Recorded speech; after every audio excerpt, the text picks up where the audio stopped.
Hello everyone, कैसे हैं आप लोग। मेरा नाम है Dev and welcome back to another informative video by Basics Basket. कुछ मंथ्स पहले हमने एक वीडियो पब्लिश किया था स्टेटिंग कि Gautam Adani becomes the third richest man in the world and we explained कि ये वेल्थ आई तो आई कहां से। बट नाउ ऑन 24 जनवरी 2023 यूएस की एक research firm named Hindenburg research ने एक 106 पेजेस की रिपोर्ट पब्लिश की, जिसकी वजह से अदानी ग्रुप की वेल्थ 3 दिन में 97,000 करोड़ रिड्यूस हो गई। और तो और हमारे इस वीडियो के बनाते वक्त भी अदानी ग्रुप की वेल्थ कॉन्स्टेंटली गिरती जा रही है। इस रिपोर्ट के आने के बाद जब अदानी ग्रुप ने कहा कि वो इस फर्म के अगेंस्ट लीगल एक्शन लेंगे, तब हिंडनबर्ग रिसर्च फर्म ने कहा कि that they stand by there report और अदानी ग्रुप को जो एक्शन लेना है वो ले सकते हैं, क्योंकि हमारी report is backed by strong research and legal documents. आपने एक्सपोज कर दिया है हिंडनबर्ग के पूरे एजेंडे को और आपने देश के सामने रख दिया। दुनिया में तीसरे नंबर के सबसे अमीर आदमी गौतम अडानी की कंपनी पर शक के बादल मंडरा रहे हैं। हिंडनबर्ग रिसर्च की एक रिपोर्ट के बाद आज अडानी ग्रुप के शेयरों में भारी गिरावट देखने को मिली। हिंडनबर्ग रिसर्च यूएस की एक कंपनी है जो बेस्ड है न्यूयॉर्क में, और वो ऐसी रिपोर्ट्स निकालती रहती है इस एंटिसिपेशन में कि अगर इनकी किसी भी मेंशन्ड कंपनी का स्टॉक गिरे तो वो उसे शॉर्ट करके अच्छा प्रॉफिट कमा सके। इस रिपोर्ट के कुछ मेन पार्ट्स हैं जिसमें अदानी ग्रुप पर एलिगेशंस हैं कि उन्होंने अपने शेयर प्राइस की मैनिपुलेशन की है और इसी के साथ उन्होंने इंडल्ज किया है अकाउंटिंग फ्रॉड में।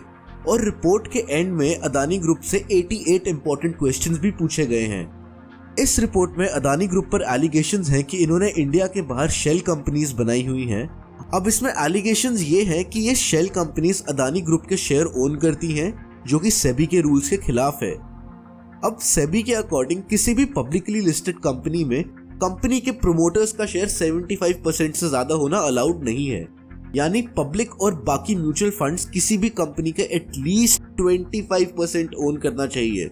ऐसा बेसिकली इसलिए है कि अगर प्रोमोटर्स के पास इससे ज्यादा शेयर आ गया तो वो इनसाइडर ट्रेडिंग करके अपने स्टॉक प्राइसेस को इजीली मैनिपुलेट कर सकते हैं। लेकिन अदानी जी की 4 companies Adani power, total gas, Adani enterprises और अदानी ट्रांसमिशन 75% के बहुत करीब हैं। और तो और अदानी विल्मार के प्रोमोटर्स के पास 84.9 शेयर्स हैं।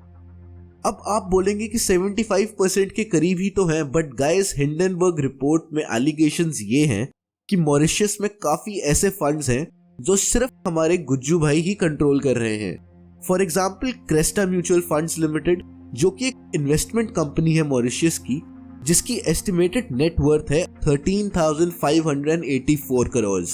इसमें से अराउंड 11,000 करोड़ सिर्फ अदानी ग्रुप में ही इन्वेस्टेड हैं। और सिर्फ यही नहीं, ये लिस्ट है बहुत लंबी और इंक्लूड करती है funds like LTS which has invested around 97.9% into the group. But सोचने की बात यह है कि बाहर की कंपनी सिर्फ अदानी ग्रुप में ही क्यों इन्वेस्ट करेंगी। ये देखकर तो कोई भी बता सकता है कि ये मॉरिशस बेस्ड कंपनीज को अदानी ग्रुप ही कंट्रोल कर रहा है। और अगर ये एलिगेशंस ट्रू हैं तो अदानी जी की इन कंपनीज को डीलिस्ट किया जा सकता है शेयर मार्केट से और इनके शेयर्स बिकने बंद हो जाएंगे। इस रिपोर्ट में इन्होंने पास्ट केसेस भी बताए हैं। इन्होंने मेंशन किया है एक 1999 से 2001 के एक स्कैम का, which was known as the Ketan Parekh Adani stock rigging scam. Ketan Parekh एक स्टॉक ब्रोकर थे जिन्होंने नवंबर और दिसंबर 1999 में अदानी ग्रुप के स्टॉक्स के प्राइस को मैनिपुलेट करके 495 रुपीज से 1300 रुपीज तक पहुंचाया।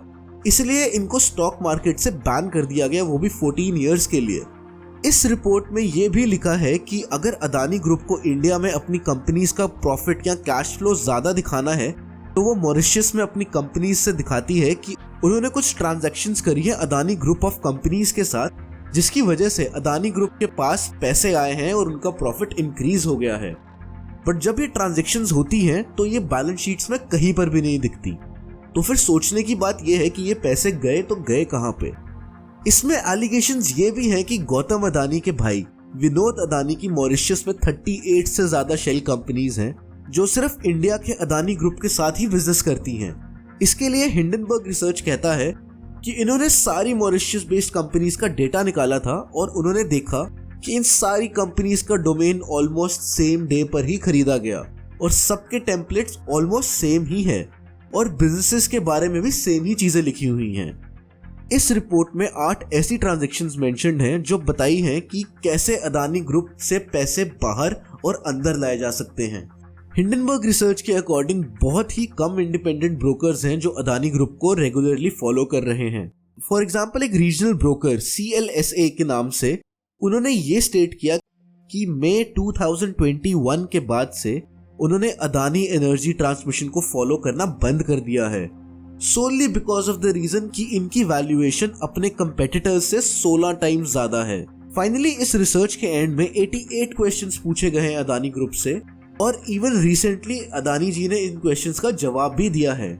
इन दोनों रिपोर्ट्स के लिंक्स हमने डिस्क्रिप्शन में दे दिए हैं टू चेक इट आउट। तो गाइस आई होप आपको आज का वीडियो इंफॉर्मेटिव लगा होगा and if you like the video do not forget to share and अगर आप नए हैं इस चैनल पर तो do not forget to subscribe. Thank you and see you in the next one.